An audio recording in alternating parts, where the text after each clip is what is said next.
All right, so this is how today's session is going to work. In a second, I'll hand over to Associate Professor Meredith Nash, who's in the top left-hand corner of my screen, and she will give us an overview of how peer coaching works and give you a few resources, etc., that you can take away with you. Then we'll put you in buddies, and you'll have a chance to have a peer coaching session right here, right now. Why not get started, get into it? You'll be randomly assigned these buddies, and Meredith will explain why that's the way it is and why that works. You are then welcome to continue your connection with your buddy after the session or not. It's entirely up to you. And that's pretty much it. It's pretty simple. And as Meredith will show, the process as a whole is pretty simple. So that's what you're participating in today. I'm going to quickly introduce Meredith, and then I'll hand over to her to present. So Associate Professor in Sociology at the University of Tasmania. She earned a PhD in Gender Studies in 2008 from the University of Melbourne. In 2018, she earned a Level 1 Executive Coaching Certificate from the Institute of Executive Coaching and Leadership. She's a leader in ensuring her research is visible and has impact beyond the academy, has been featured in over 100 times in national and international media outlets. She also provides expert consultation on issues of equity, diversity and inclusion, and coaching in any organizational setting. So that's Meredith, and I'll hand over to her now. Hello, hello. Lovely to be with you this morning. I will just get right into it. I'm going to share my screen so we can start talking about coaching, and hopefully that's visible to everyone. So I'm going to talk a little bit about, I'll give you sort of a 15-20 minute warm up to introduce you to some of the key concepts that are going to be useful to you as we move forward. And we're going to kick off first by just taking a few moments of individual reflection. I want you to just write down very briefly what your #1 challenge is as a researcher today. So just in a sentence, encapsulate your main challenge as a researcher. I want you to rate how close you are to solving your challenge or to addressing your challenge. So just a scale of 1 to 10, slap a number on, and rate how confident you are in solving or addressing your challenge. So just take a minute right now just to make a note or two, and we'll come back together and have a chat.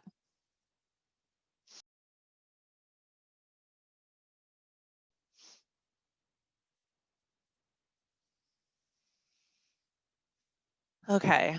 Hopefully you have something written down. I know I haven't given you a huge amount of time, but that's okay. You can keep considering it as we talk today, but I want to make sure we get through the key info. Is anybody game to share their key challenge with our group?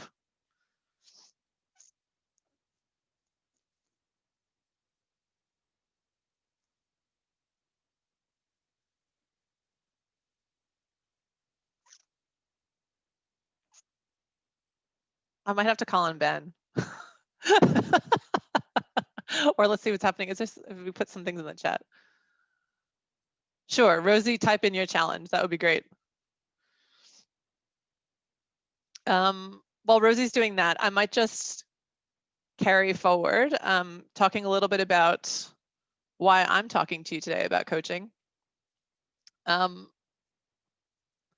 So just to give you a sense of, Ben gave you a little introduction, but so I'm an associate professor in sociology at the moment, but I mean, honestly, my path to becoming an academic was pretty ad hoc. And I feel like, 75% of my early career research life, I felt like I really didn't know what I was doing and didn't feel like I was being particularly strategic. But, over time, I did, get some strategy happening. And, I was able to bring my career into a particular direction. But, so I did my bachelor's in the US, you can tell from my accent. I did my master's at Melbourne Uni, finished in 2005.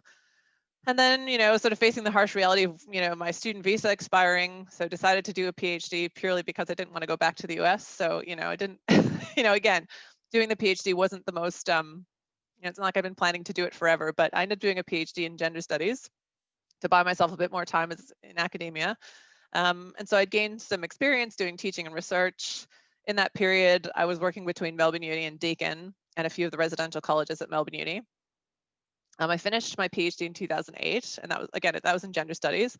But I decided to be strategic, and I started to build my track record in sociology when I was working at Deakin. I got I ultimately got a level A fixed term position in 2010 in gender studies and sociology. So that really helped to sort of embed my sociology track record to start off in my CV. By the end of 2010, I applied for a level B in sociology at UTAS, and I started working here in early 2011.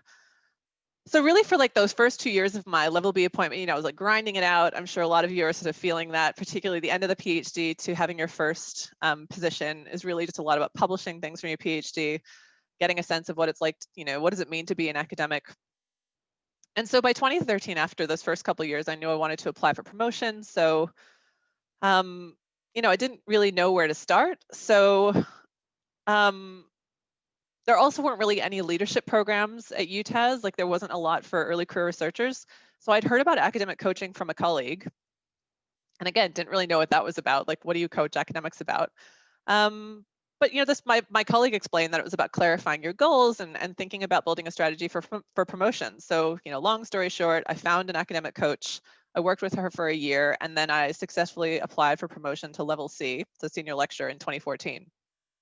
And I really learned a lot about myself during that first bout of academic coaching. You know, I learned that you always have to be planning for the next step, particularly in relation to something like promotion or planning out where you want your research to go over time. And so then once I got promoted to level C, I started thinking about, you know, what does it mean to get promoted to level D? What has to happen in the interim in order to make it to associate professor? So, you know, since that time, I've worked with lots of different executive coaches myself to keep me on my toes. I've had a bunch of different leadership roles, which have helped me clarify my career goals. And then I felt like I got so much out of the process of coaching that I became a coach myself in 2018. I ended up coaching myself to promotion to level D, and I just did my level 2 executive coaching qualification this year. So that's been my sort of coaching journey. And, you know, that's just sets the scene of what it sort of, why it was useful to one person, for example. And I'm just going back to the chat now. So some of the research challenges that we have here are like imposter syndrome, confidence, questions of confidence. And Emma's agreed with that too. And that's all so normal. And, you know, I'm sure you'll find that as we keep going, like, you know, there's a lot of commonalities that come out when we start talking about these sorts of challenges. So I just want to give you an overview about what is coaching. You know, why does it matter? So, I mean, coaching very simply is, and also the difference between coaching and mentoring, because they often get confused. Has anyone in the room been coached ever? Do you have any experience with coaching? I'm guessing you have experience with mentoring though. Yes, I can see some head nods. Yeah. So coaching is basically a structured conversation with measurable outcomes. So really coaching is about helping people to sort of build in, you know, to wake up to yourself, to sort of get some self-reflection happening and to bring out potential and reach goals. So specifically a coach is someone that helps facilitate your thinking. And this can sort of be achieved in a few different ways. So, I mean, compared to mentoring, I mean, mentoring is much more about advice giving. So you may talk to like a more experienced academic, for example. It may be your PhD supervisor or someone who's, you know, within your department, where they may say, you know, I did this to get my first research grant, or this is how I applied for my first job. And it's really about someone sharing their experiences, whereas coaching is much more about asking questions that help facilitate your thinking about your own challenge. And you, the person who's being coached, is the one doing the work, really. So, I mean, why is coaching useful? Well, ultimately, you know, we can think about it in terms of this wonderful iceberg metaphor, which comes up in so many interesting ways. You know, we know that every successful researcher has to invest quite a lot in achieving their goals. But really, all of that work often sits behind the surface. You know, we only see the successes like, you know, getting the grant or getting the job, but there's so much that goes on below the surface of the water. But if we really wish to understand, you know, why we do what we do and to exercise more choices about our behavior and specifically our successes, then we not only have to have a realistic understanding of the world around us, but we also have to develop a high degree of self-knowledge. So again, that question of reflection is really important. This is the same thing with questions about leadership. We can only lead others if we can lead ourselves. So leadership is also reliant on self-awareness. And so there are lots of, different characteristics that influence what we do in terms of our personalities, our social roles, our self-image, our traits, our motives, and these are all different for everybody. And these sorts of all these traits exist at different levels of consciousness. So the most conscious ones are above the water; they're most visible, while the characteristics that are less conscious are the ones that, again, are submerged below the water. For example, skills represent what you can do, and knowledge is what you know, including your experience of things and situations. So the thing is that leadership or, a successful academic career don't just happen because someone wakes up one morning and they're like, yes, I will become a research leader. I will be the best in my field. It's really the deeper characteristics and behaviors, those submerged ones, that determine how we achieve our potential. So the question for coaching is, how do we harness the stuff that's below the surface? This is where coaching and what we refer to as the performance formula come in. And, this is the only time I'll ever talk about maths as a sociologist, but, just go with me. Because this really nicely encapsulates coaching. So P is performance equals your potential minus interferences. So in other words, our performance is lifted if we focus on a person's potential minus the things that get in their way. So it's actually that's a pretty simple way of thinking about it. So when we think about performance, we're talking about your ability to achieve a goal or objective. When we talk about potential, we're talking about what we're capable of. When we talk about interferences, we're talking about things that get in our way. So for instance, like that lack of confidence or imposter syndrome or whatever, insert whatever your particular challenges are. So if you think about some of the things that interfere with our careers, we've mentioned a few of them, but other things like, if you have a particularly toxic organizational culture, or a boss or supervisor isn't particularly supportive, or, procrastination or poor time management, all of these things get in our way of achieving our goals. So your performance then is equal to what you are capable of when you get rid of all of those challenges. So the equation is really useful in thinking about ourselves as researchers, because the solution ultimately is always to try and modify our potential or eliminate those interferences. If there are no obstacles, we know we need to modify our potential. So you maybe need to acquire a new skill in order to apply for a particular job, let's say. If it's not a question of your capacity, the solution then may be modifying or getting rid of those, interferences that are in your way. So why bother? I mean, the fact is that engaging in a coaching relationship is proven to enhance goal attainment. It increases resilience. It can increase well-being, and also our coping mechanisms, among a whole bunch of other things. So in the context of, helping you rise to your potential as a future research leader, we can't give all of you individual coaching with a professional coach, but what we can do today is to set you up with peer coaching so that you can start to support each other in pairs. So the premise behind peer coaching is really the same as just, the coaching I've been talking about now, except, this is really useful because it creates a safe learning environment for adults. So of course, today you're going to initiate a peer coaching relationship where you get a little practice about what that means, and I'll give you some tools to get you started. So basically what you're going to be doing is just asking each other questions that prompt reflection on, the challenges that you're facing as researchers. So you're going to use that thing that we started with on that first slide, your main research challenge of today, and we're going to use that as the kicking off point for your peer coaching today. And so again, there are lots of benefits that come from this. It's, developing a supportive network with your peers, engaging in mutual problem solving, goal setting, and it, results in self and peer development. So these are all good things, and it's worth your time ultimately. Now, what do you think makes an effective peer coach? We can just have a little intervention here. What do you think are the qualities that make an effective peer coach? You can pop them in the chat too if it's easier. I was going to say something about being able to see structure underneath things, because I feel like that's part of what holds us back, is we get so caught up in our own view of things and can't necessarily see what's going on under the surface. That was a very sociological response. I love that.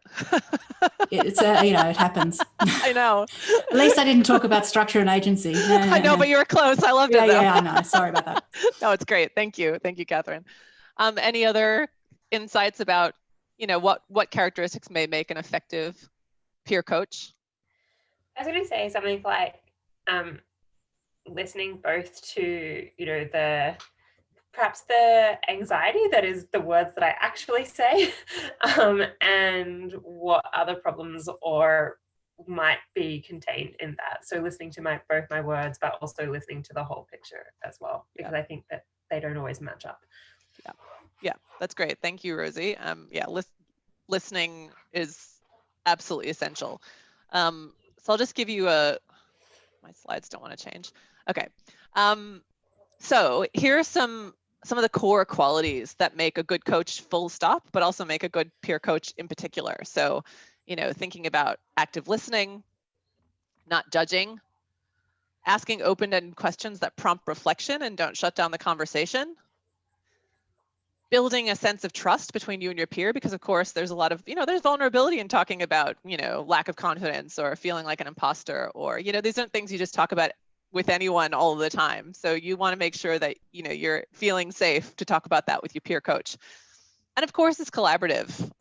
It's not just about you talking about your challenges, but that actually you're working together to facilitate each other's thinking to help you lift your performance in a range of areas. So the other bit about coaching is, I just mentioned this a second ago, but in terms of open-ended questions, this is really important to just put out there. When we talk about open questions, we're talking about, again, questions that facilitate, that open up responses, that, if you don't want to ask questions where you can just get a yes or no response. And for those of you that have done qualitative research, talking to participants, you probably understand what I'm talking about, that to get the full range of someone's experience, you want to make sure that you give them quite a wide berth to talk about their lives. And the same thing applies to coaching. You want to give people a space to provide rich responses.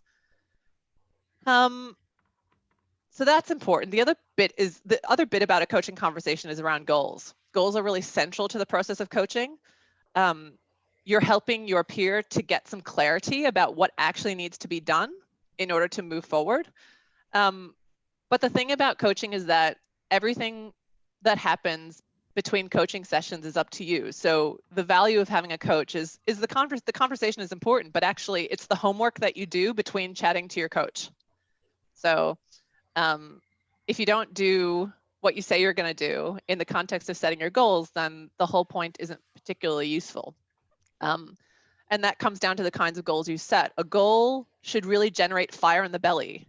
Like, you should feel passionate about it. Like, you should feel motivated to want to do it. Because again, if the goal is not meaningful for you, then it becomes so much harder to actually do it. So the goal setting process is really important in and of itself.